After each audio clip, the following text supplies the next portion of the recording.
यहाँ पर कड़क बंदर के नाम से एक बंदरगाह थी, क्या आपने इसका नाम सुना है? ये पता नहीं है भाई। मैं इनके पीछे पीछे ही जा रहा हूँ, चूँकि ये पहाड़ी इलाकों में ये मसाइल है कि नीचे चट्टानें हैं, कहीं पर भी गहराई आ सकती है, तो आप नीचे किसी जगह फिसल सकते हैं। पहाड़ के दामन में ये एक ऐसा साहली मकाम है जहाँ चट्टानों पर अजीबो-गरीब नक्शो निगाह नजर आते हैं। सुनहरी रेत के इस साहिल पर कभी बड़े तिजारती जहाज लंगर अंदाज हुआ करते थे, लेकिन अब ये माजी का किस्सा बन चुका है। इस तारीखी डेल्टा तक हमारा सफर कैसा रहा, आगाज से जान लीजिए। कराची की तारीख जब पढ़ी जाए तो कराची पोर्ट का जिक्र ज़रूर मिलता है, और कराची पोर्ट के साथ ही एक नाम कड़क बंदर के नाम से सामने आता है। सवाल ये है कि कड़क बंदर कहाँ वाक़ है। आज इसी की तलाश में हम निकले हैं। उम्मीद करते हैं कि हम उस मुकाम पर पहुँच जाएंगे तारीख़ की किताबों में जिसका हवाला मिलता है। तो चलिए सफ़र का आगाज़ करते हैं। यह है मुबारक वैलिज रोड। हम मुबारक वैलिज की तरफ से हॉक्सबे की तरफ जा रहे हैं, तो लेफ़्ट हैंड पर एक कट आएगा, और अगर आप मुबारक वैलिज की तरफ जाएंगे तो फिर आपके राइट हैंड पर एक कट आएगा जहां से आप सुनहरी जेटी की तरफ जा सकते हैं। सुनहरी जेटी एक मारूफ जेटी है, जिस तरह मुबारक वैलिज की तरफ लोग जाते हैं फ़िशिंग के लिए, तो इसी तरह सुनहरी जेटी ये भी यहाँ की मारूफ जेटी है, और बहुत ज़्यादा लोग शहर से यहाँ आते हैं। ख़ास तौर पर वो लोग जो खुले समंदर में मछली के शिकार के लिए जाते हैं, तो वो फिर यहीं से सफ़र करते हैं। तो हम बढ़ेंगे उस जानिब, और वहाँ की एक अहम बात ये है कि वो डेल्टा है, हब एरिया, हब नदी का डेल्टा है, यानी जो बरसाती नदी है हब नदी, उसका अख्तिताम भी इसी मुकाम पर होता है। वो समंदर में वो नदी अपना वजूद खो देती है। तो बढ़ेंगे और देखेंगे कि वहाँ हमें क्या नज़ारा देखने को मिलेगा। सुनहरी जेटी के लिए ये रास्ता है जो यहाँ से मुड़ रहा है, और आगे मुख्तसर यानी ज़्यादा से ज़्यादा 500 मीटर का फ़ासला होगा। उसके बाद आप जेटी के मुकाम पर पहुंच जाएंगे। करीब ही है ये जो सामने पहाड़ दिखाई दे रहे हैं, इसी पहाड़ के दामन में जेटी वाक़ है।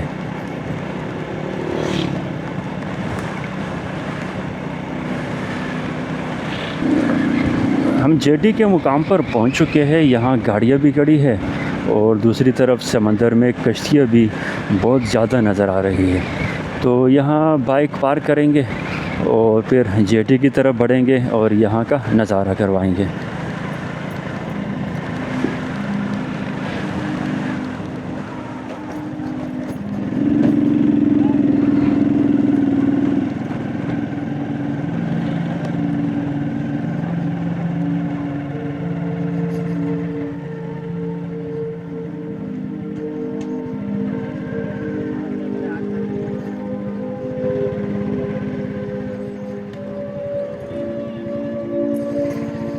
इस जेटी पर आप देख सकते हैं इतनी सारी मोटरसाइकिलें खड़ी है और दूसरी तरफ गाड़ियाँ खड़ी है, लेकिन लोग यहाँ नहीं है। आखिर कहाँ चले गए?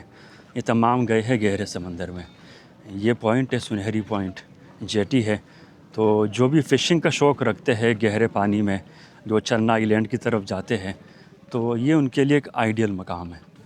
जेटी के मुकाम पर एक मुनफरिद टाइप की कश्ती नज़र आई, जिस तरह कोई आबदोज़ हो, और यूँ लग रहा है ये फ़ाइबर की बनी हुई है।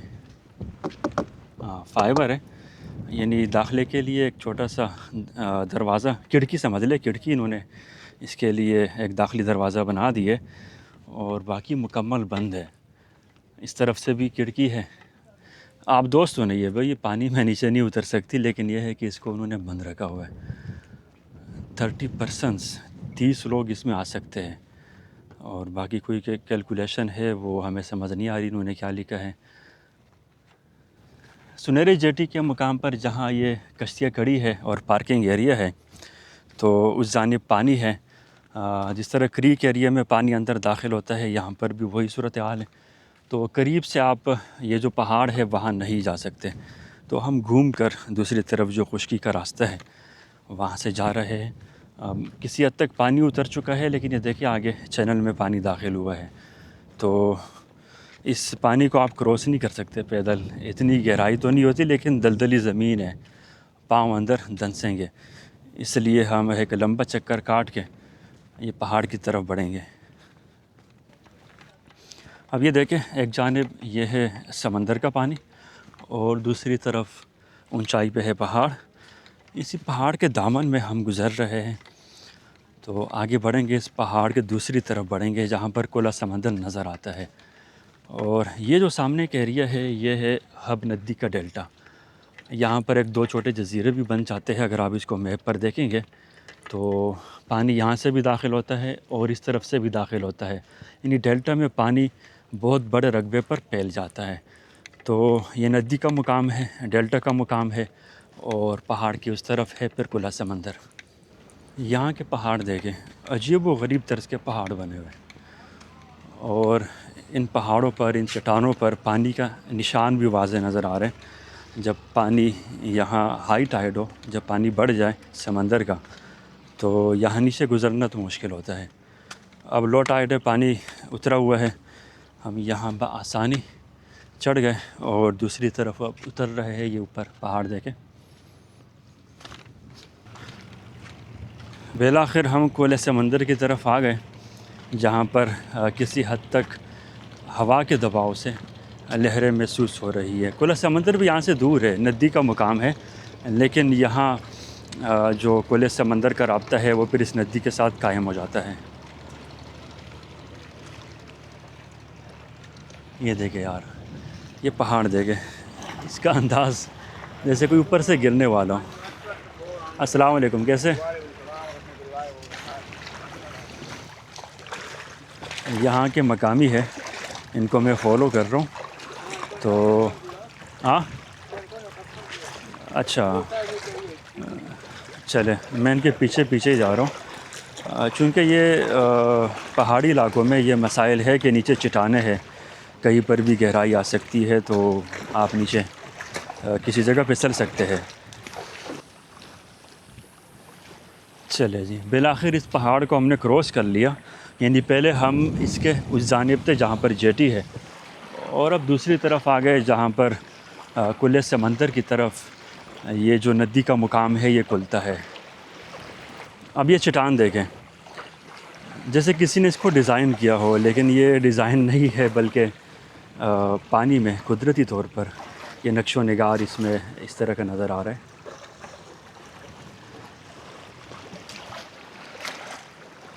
यूँ महसूस हो रहा है कि जैसे चट्टान ऊपर से गिरने वाली है, लेकिन ऐसा नहीं है, बल्कि कुदरती एक मंज़र है। और एक अच्छी बात कि इन पहाड़ों पर भी अब सब्ज़ा नज़र आ रहे हैं बारिश की वजह से। पहले वहाँ एक चट्टान इसी तरह नज़र आई थी और अब दूसरी तरफ ये चट्टान देखें। कैसे, खैरियत से? अच्छा, आपकी कश्ती मुख्तलिफ नज़र आ रही है। यहाँ जो कश्तियाँ है वो दूसरी तरह की बनी है, आप किसी और जेटी से आए? इब्राहिम हैदरी की नज़र आ रही है कश्ती। इब्राहिम हैदरी से आए। इब्राहिम हैदरी मेरा जाना हुआ था। अब देखें हर जेटियों में, हर इलाकों में जो नक्शो निगार है, अब ये ब्लू है ना, यहाँ पर जो कश्तियाँ है वो ऑरेंज कलर की है, तो यहाँ की पहचान है और ये इब्राहिम हैदरी की पहचान है। तो कश्ती मैंने मुख्तलिफ देखी, भाई ने बताया ये इब्राहिम हैदरी से आए, वहाँ से बना कर लाए। डेल्टा के हवाले से बताते चलूँ कि मेरा जब कारो चांद जाना हुआ था जहाँ पर इंडस डेल्टा है, यानी दरिया सिंध समंदर में शामिल होता है, तो उस मुकाम पर जब मैंने वीडियो बनाई थी तो बहुत ज़्यादा कमेंट आए थे कि भाई समंदर कहाँ शामिल हो रहा है, हमें तो नज़र नहीं आ रहा। तो बताता चलूँ, एक कन्फ्यूज़न है वो दूर कर दूँ कि जहाँ पर भी डेल्टा हो, जहाँ पर भी दरिया समंदर का हिस्सा बनता है, वो कोई मामूली जगह नहीं होती। समंदर वहाँ बहुत बड़े रकबे में फैल जाते हैं। इस तरह ये देखिए, ये डेल्टा का मुकाम है। अब दूसरी तरफ जो हब पावर प्लांट है बहुत दूर है और ये नदी का पार्ट देखें, नदी बहुत बड़े रकबे पर यहाँ फैल गई है। अगरचे हब नदी छोटी नदी है बनिस्बत दरिया सिंध के, तो दरिया सिंध भी इस मुकाम पर बहुत से चैनल में तकसीम हो जाता है, कोई एक चैनल नहीं है।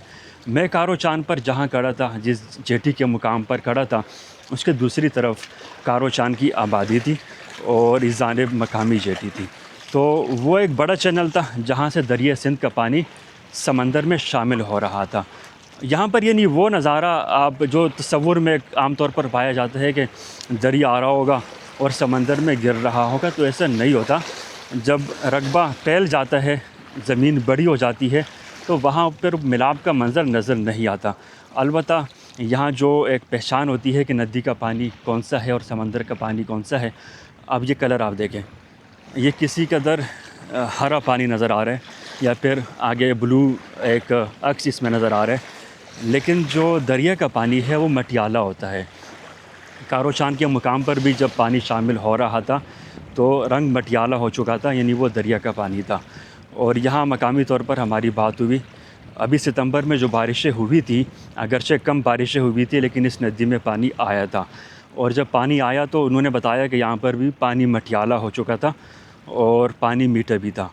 अब ये समंदर का पानी है, यानी हब नदी में जो पानी का बहाव था वो रुक चुका है।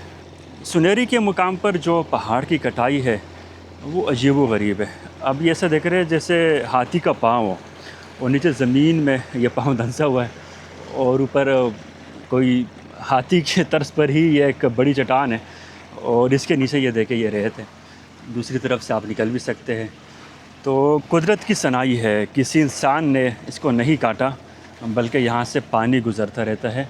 अब पानी उतर चुका है तो यहाँ तक हम पहुँच गए। जब पानी ज़्यादा हो, पानी ऊपर तक आ जाए, फिर आप यहाँ नहीं आ सकते।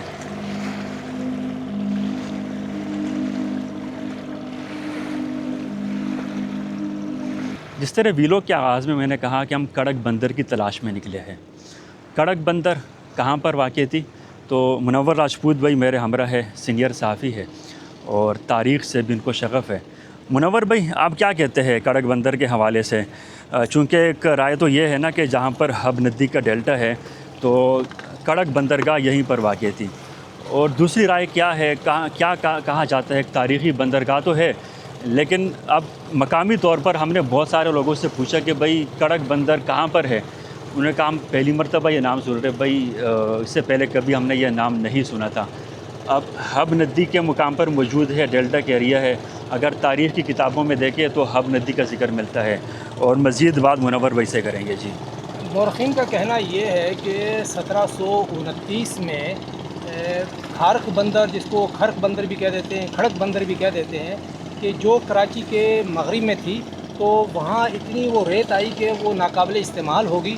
तो भुजोमल नाम का एक शख्स था, वहाँ का वो ताजिर था, तो वहाँ फिर वो पहले ठट्टा की तरफ गया। वहाँ की बंदरगाह भी उस वक्त काम नहीं कर रही थी, तो उन्होंने फिर ये माड़ीपुर के पास का जो जगह तलाश की और वहाँ 1729 में वो लोग वहाँ मुंतकिल हुए।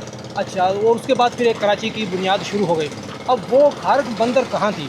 बाज़ मौरख़ीन का कहना ये है कि कराची के मगरिब में जहाँ हब रिवर समंदर में मिलता है, यानी जो इसका डेल्टा है, वहाँ थी वो खारक। तो वो तो अभी इस वक्त हम उस मकाम पर मौजूद हैं, लेकिन आप बदकिस्मती ये कह लें कि कोई ऐसा शख्स अभी तक नहीं मिला जो इस बात की तस्दीक कर सके। अलबत्ता बाज़ दिगर मौरख़ीन का कहना ये कि वो लसबेला के इलाके में थी। तो लेकिन इसमें एक बात ये जहन में रहे हमारे कि हम आज 300 साल के बाद ये चीज़ देख रहे हैं कि हब रिवर यहाँ समंदर में मिल रहा है। तो लेकिन ज़रूरी नहीं कि 300 साल पहले भी समंदर का रास्ता यही हो। ऐन मुमकिन है कि समंदर जो है वो कहीं दूसरी तरफ हो, तो वहाँ से हब रिवर, जिस तरह इंडस रिवर दरिया सिंध के मुतालिक भी कहा जाता है कि उन्होंने ज़माने के साथ अपना रास्ता बदला है। गिजरी तक था, गिजरी कराची में गिजरी तक के किसी ज़माने में दरिया सिंध था, और आप जाके देखें दरिया सिंध कहाँ वो पहुँच गया है। अच्छा, एक बात जो मैंने नोट की है, शाह बंदर, केटी बंदर तारीख़ी बंदरगाह है जो सजावल और टट्टा के किनारे पर वाक़ है। उनके नाम आज तक मौजूद है, लेकिन कड़क बंदर या करक बंदर जिसका आपने ज़िक्र किया, तो एक ये जो बंदरगाह है उनकी हम असर बंदरगाह थी, लेकिन इसका नाम तारीख़ की किताबों में ज़रूर है, लेकिन मकामी तौर पर अब कोई इसको नहीं जानता। यानी एक बुली बिसरी दास्तान है। इसकी वजह ये कि कराची के साथ ये अलमिया ये है कि कराची की तारीख़ को महफूज नहीं किया गया। आप अंदाज़ा लगाएं कि कराची, ये जो खारक बंदर का जिक्र कर रहे हैं, ये भी हम भुजोमल के जो पढ़ पोते हैं, नाउमल ने जो अपनी यादाश्तें लिखी हैं, मेमोरीज़ लिखी हैं कराची, वो हमारे पास एक पहला माखज़ है कराची की जो जदीद तारीख़ का, तो ये उसमें ज़िक्र है, तो हम उसी को बात लेकर बैठे हैं। उसके बाद किसी ने काम की कोशिश ही नहीं की इस हवाले से कि ये बंदरगाह कहाँ है। कराची की बहुत सारी चीज़ें ऐसी हैं, मिसाल तौर पर हम कहते हैं वो कोलाची का कुंद कि जी माड़ीपुर के पास कहीं था और वहाँ एक तालाब था, नई निशानदेही हमारे पास, तो ये कराची की बदकिस्मती है।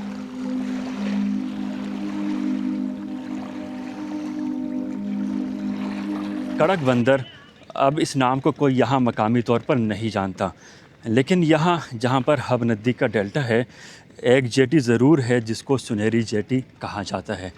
और यहाँ पर कश्तियाँ ताहद निगाह, जहाँ तक ये समंदर का पानी है जो इस किनारे पर मौजूद है, पानी ठहरा हुआ है, ये कश्तियाँ यहाँ पर मौजूद है।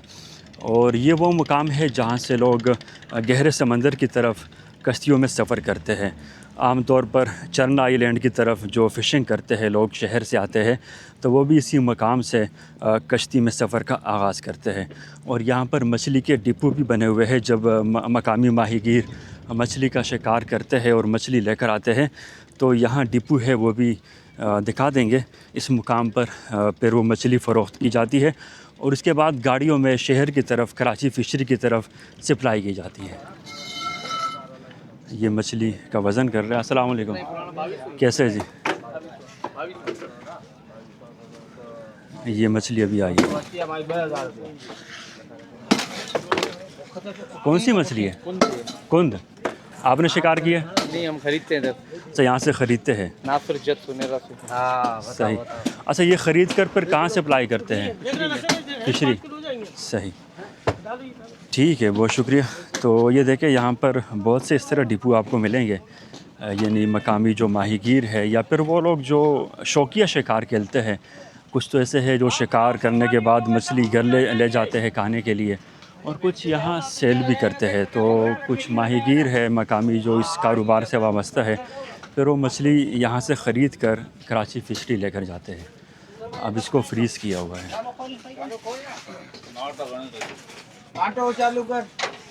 ये पीस देखें। इस मछली का नाम क्या है? सुरमाई, ये किंग फिश कहते हैं इसको। सुरमई, किंग फिश। किंग फिश है। ये अभी हद से ज़्यादा आ रही है, इसीलिए इसका रेट और नीचे आ रहा है। अच्छा, वैसे ये तकरीबन एक पीस जो केजी है, कितनी केजी की एक पीस होगी? आज की परचेजिंग है 1500 की। एक हफ्ता पहले ले रहे थे 1800, 2000। अभी माशाल्लाह बहुत हद से ज़्यादा आ रहा है। अच्छा अच्छा, इसी वजह से रेट नीचे आया। अब क्या रेट चल रहा है? अभी 1500 1500 रुपये एक पीस के पर केजी। पर केजी। तो 5 केजी वाला दाना 1500। अच्छा, 5 केजी वाला दाना 1500। ज़बरदस्त।